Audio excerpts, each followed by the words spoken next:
Bueno, ahora sí, formalmente, buenas tardes a todas y a todos los compañeros. En primer lugar, un agradecimiento enorme por la participación de este panel. Hay compañeras y compañeros de lucha de muchos años y que han hecho mucho por la igualdad y la igualdad de oportunidades, no solo en el ámbito del colectivo trans, sino también de la mujer y de cualquier norma que tienda a discriminar a algún ciudadano en la Argentina. Son compañeras y compañeros de muchos años de lucha y quería agradecer este prestigioso panel. Segundo, un agradecimiento muy particular a dos compañeros, una compañera y un compañero, que hoy aún contagiados de COVID están presentes, ¿no? Que están guardando el debido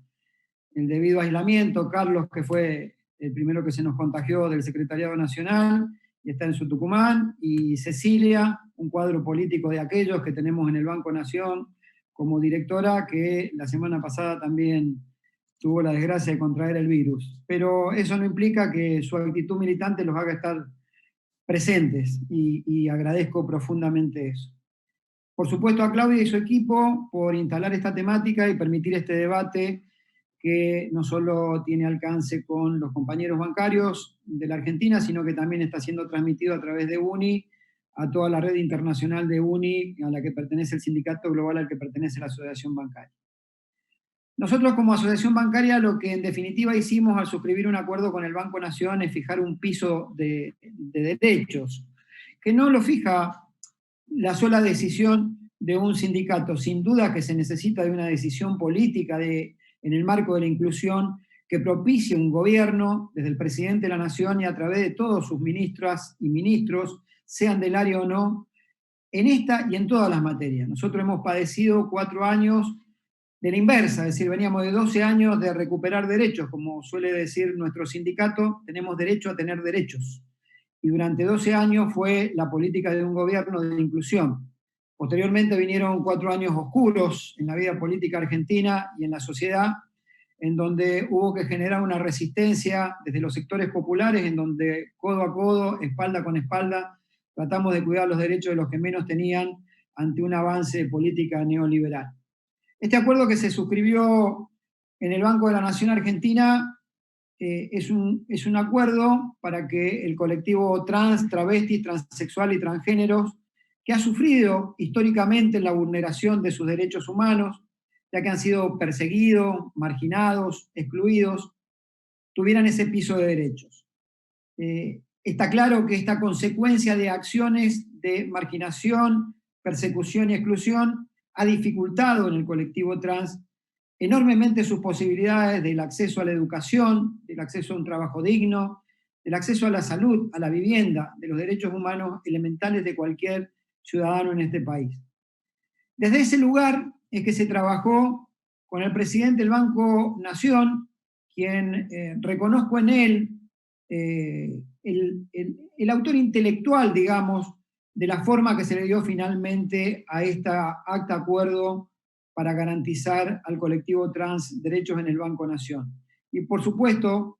que muchas veces delegada esa posición, ahora no delegada, sino con plena participación de Cecilia como directora, que hace pocos días pudo establecer y dar inicio a la gerencia de género, derechos humanos y de inclusión dentro del Banco de la Nación Argentina, un proyecto brillante que presentó Cecilia con sobrados y sólidos fundamentos, no solo profesionales, sino también históricos, para poder en el principal banco de la Argentina tener ese tipo de políticas. Bajo esa línea también, la línea administrativa del banco, donde está en cabeza hoy esa gerencia o esa responsabilidad, que es Graciela Navarro, una compañera de muchos años en esta temática. Bueno, para luego llegar a un acuerdo, en realidad lo que se buscó es llegar a un acuerdo de acciones positivas para generar 2 derechos, digamos, uno permanente y otro inmediato para hacer efectivo el acuerdo. Muchas veces se puede sancionar la mejor ley, el mejor decreto, se puede establecer las mejores buenas voluntades, pero la verdad que muchas veces también los derechos, las leyes, los decretos caen en saco roto porque después luego no se ejecutan o el beneficio que se buscaba con ellos no se obtiene para quien está destinado o es destinatario de esos decretos o leyes. El decreto, digamos, el derecho permanente es que el Banco Nación decide, en un acta de acuerdo, asumir la obligatoriedad junto con la asociación bancaria que el 1% de su dotación de personal va a corresponder al colectivo trans, travesti, transexuales y transgénero. Y el efecto o el derecho inmediato es que para dar curso efectivo a la implementación de este acuerdo convencional que fue homologado por el ministro de Trabajo y suscripto también por el jefe de gabinete Santiago Cafiero, es que se va a establecer que semestralmente la cantidad de ingresos de personal al Banco Nación Argentina tenga un 5% en carácter obligatorio hasta totalizar ese 1% del total de la planta dotacional del banco. Somos 17.000 trabajadores, un poco más, son 170 compañeros que van a encontrar en la dignidad de un empleo de calidad seguramente la salida que durante años la sociedad con sus características le ha negado durante este tiempo. Lo otro que quería decir y que me parece sumamente importante, yo después a través de Claudia vamos a mandarle el acta, siempre digo, el otro día lo hablaba con Cecilia el jueves pasado que justamente nos habíamos juntado antes de que tuviera su problema, hablaba y yo le decía que me parecía brillante los fundamentos que ella había expresado en el proyecto de creación de la gerencia de géneros, como me parece brillante el acta que hemos firmado. Muchas veces en los fundamentos de lo que uno escribe previo a lo resolutivo es el sentimiento, es expresar en palabras, en letras, las luchas o las luchas de generaciones de ciudadanos por obtener esos derechos. Y además del contenido, de los fundamentos previo al resolutivo, la segunda cosa que me parece de importancia, aún por encima del cupo, porque el cupo ojalá sea transitorio hasta que la sociedad entienda que la política es de inclusión y que se tome como, dicen los abogados, bajo el régimen de discriminación positiva del derecho, es decir, hay que garantizarle a alguien un cupo porque la sociedad per se no se lo da, ¿no? Decía, para mí lo más importante, aparte de los fundamentos, ha sido la creación de un comité en el cual participa la organización sindical junto con la línea de funcionarios del banco y con el directorio del banco para diseñar, implementar y supervisar programas de colaboración y coordinación con distintos organismos nacionales, provinciales o municipales en la materia. También, y esto es importantísimo, por datos que daba Cristina recién, agregaría que prácticamente el 80% de los compañeros y compañeras del colectivo trans no tienen acceso a una educación ni siquiera secundaria. Y muchos de ellos también mueren en su juventud, con una edad cercana a los 40 años. Entonces, para paliar esto, y quizás que ingresan con algún grado de menor igualdad de oportunidades que el resto de los compañeros que ya tienen una mecánica de funcionamiento en un banco, también este comité que se creó tiene por motivo desarrollar programas de capacitación para el crecimiento profesional de las y los compañeros que ingresan al banco bajo esta modalidad del cupo trans. Y sobre todo, dentro de ese programa también se establece que hay que crear capacitación y sobre todo concientización en políticas de inclusión tanto en el personal del banco como con la clientela del banco. Y esto me parece que por encima del cupo que vuelvo a decir, ojalá se transforme en transitorio porque la sociedad entienda la necesidad de la inclusión, es lo más importante. Porque primero los propios compañeros que nosotros representamos en el sindicato tienen que hacerse 18 horas. Parte de esta política de inclusión que hoy nos propone un presidente de la Nación, sus funcionarios, y en este caso un acuerdo entre el Banco Nación y el sindicato. Es decir, que para nosotros en el sindicato, para el gobierno, a través de sus funcionarios, en particular en el Banco Nación, que fue el primer banco del mundo, esto lo chequeamos a través de la internacional nuestra, fue el primer banco del mundo que garantizó el cupo trans. El colectivo trans para nosotros no es una simple estadística, no es tampoco una foto para sacar porque hicimos un acuerdo que puede generar un derecho. En acciones concretas queremos restituir en cierta medida, o resarcir en cierta medida, mejor dicho, una política de discriminación, marginación y persecución que ha sufrido este colectivo durante muchísimo tiempo. Celebro que el presidente de la Nación, a través de la Jefatura de Ministros, haya emitido el decreto que salió hace días, porque viene a consolidar esa política de inclusión del gobierno, y por ahí tenemos la compañera funcionaria Alba, que está por ahí, del gobierno nacional, Estela, que estaba de la provincia, que son compañeras que seguramente han batallado este tema con una facilidad, que el presidente marque esta política de inclusión. Entonces, si bien han tenido ese empuje, también debe haber sido fácil poder acceder al presidente a que diga que sí, y esto pone a Argentina en un lugar de privilegio a la hora de generar derechos. Y también quiero resaltar el trabajo que durante años han hecho muchas de ustedes, Cristina, Mónica. El compañero Carlos ha presentado un proyecto y sé que el proyecto que están debatiendo es superador inclusive de lo que ha dicho el presidente y lo que hemos firmado nosotros, porque creo que el proyecto de Carlos, suscrito también por Claudia y por los compañeros dirigentes sindicales que están en la Cámara, habla incluso del 1,5% de la población. Así que, bueno, bienvenido sea que estemos transitando este camino, que la pandemia no solo es discutir cuánto se pierde, no solo es discutir, como quiere discutir la derecha en la Argentina, esto de cuántas libertades perdemos por el aislamiento social preventivo y obligatorio.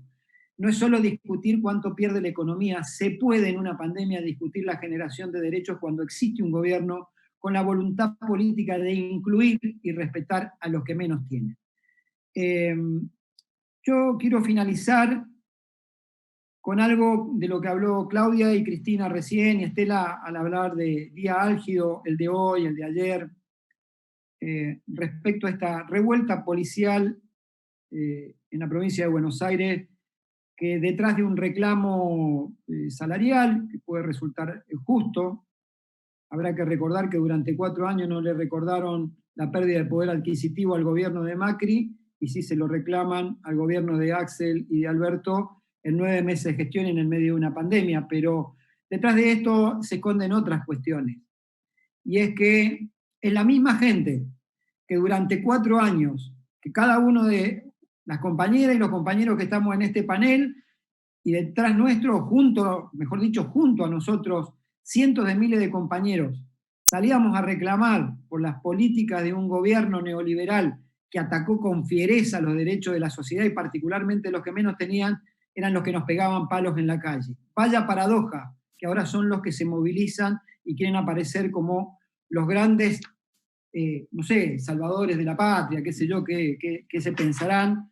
Pero esto no es casualidad, esto tiene que ver con una política muy clara diseñada desde los medios hegemónicos, alentando primero las sensaciones de los hechos de inseguridad que se dan, por supuesto, pero que se han dado siempre, pero alentando y agitándolo desde los medios de comunicación y con una oposición que en el Parlamento trata de impedir el funcionamiento del Parlamento para que se sancionen las leyes que necesita el gobierno para trabajar la pandemia. Y ataba cabos, ¿no? Y decía, qué increíble que nosotros estemos hablando de que acabamos de generar derechos en el Banco Nación y el presidente de la Nación, en la administración pública, para un sector históricamente excluido y reprimido por quienes hoy piden derechos. Porque si alguien ha reprimido al colectivo trans, lo ha torturado, lo ha marginado y lo ha humillado, ha sido la policía en la mayoría de los casos. Y resulta ser que hoy nosotros estamos dando una discusión desde un espacio político de la generación de derechos para el colectivo, que los que hoy protestan son los que se encargaron durante años y durante toda la historia de desproteger, de humillar y de torturar. Yo creo que la sinrazón misma es la marcha esa de sirenas de policías que estaban reclamando hoy día. Y no digo que no sé, no he analizado la situación salarial, pero digo, cuando hay un reclamo salarial, soy un trabajador y siempre voy a defender que los trabajadores ganen más, ¿no? Pero en un marco de pandemia, en un marco donde claramente se agita desde los medios que pareciera que hay una ola de inseguridad, hacer este tipo de expresiones casi de chantaje y escrache, cercando la casa del gobernador de la provincia, me parece que lo que quieren es generar un desgobierno a 9 meses de un gobierno. Pero también tengo malas noticias para ellos y buenas para nosotros, y es que seguramente cuando finalice el aislamiento provisorio, social y obligatorio, los sectores populares salgamos por millones a defender en la calle lo que votamos en las urnas. Y nosotros votamos en las urnas por un Estado de Derecho, donde la policía custodie la democracia y no la afecte, por un Estado inclusivo, que es lo que estamos haciendo con este tipo de decisiones de política de Estado a través del decreto del presidente o de políticas sindicales y de acuerdos con el Banco Nación. Un Estado inclusivo y donde los que más tienen aporten a través del impuesto a las grandes fortunas para que su falta de solidaridad se la haga sentir el Estado, y felicito a los legisladores que le están dando tratamiento a este tema. Nosotros votamos un Estado donde los que menos tienen reciban la necesaria ayuda del Estado para que el Estado pueda, desde ese lugar, garantizar luego la posibilidad de la igualdad de oportunidades de todos. Hemos votado un Estado que cristalice en obras y acciones el pensamiento de los grandes líderes políticos que tuvo este país. Y todos transitaron momentos con la derecha como los que la derecha quiere hoy, a 9 meses de gobierno, hacerlos transitar. Los transitó Irigoyen, lo transitó Alem, lo transitó Ilía, Alfonsín, lo transitó Perón, la querida Evita, lo transitó Néstor, Cristina, y lo está transitando Alberto. Por supuesto que lo está transitando Alberto, pero lo va a transitar con el apoyo de millones de argentinos hoy responsables para no perjudicar más el sistema de salud, que estamos no saliendo a la calle. Pero seguramente el primer día habrá que hacer la gran convocatoria nacional en defensa de lo que votó el pueblo en las urnas, que es un gobierno de inclusión, con justicia social y que recuerda y apoya a los que menos tienen, que son los sectores más castigados durante 4 años de macrismo. Muchísimas gracias, compañeros y compañeras. Gracias, Sergio, muchas gracias. Gracias por todas tus palabras, pero incluso porque creo que para los argentinos la construcción de la democracia le ha costado muchísimo dolor, y hoy más que nunca tenemos que saber que todos debemos reforzar las instituciones, porque eso es lo que elegimos. Así que muchas gracias, y ahora le voy a dar...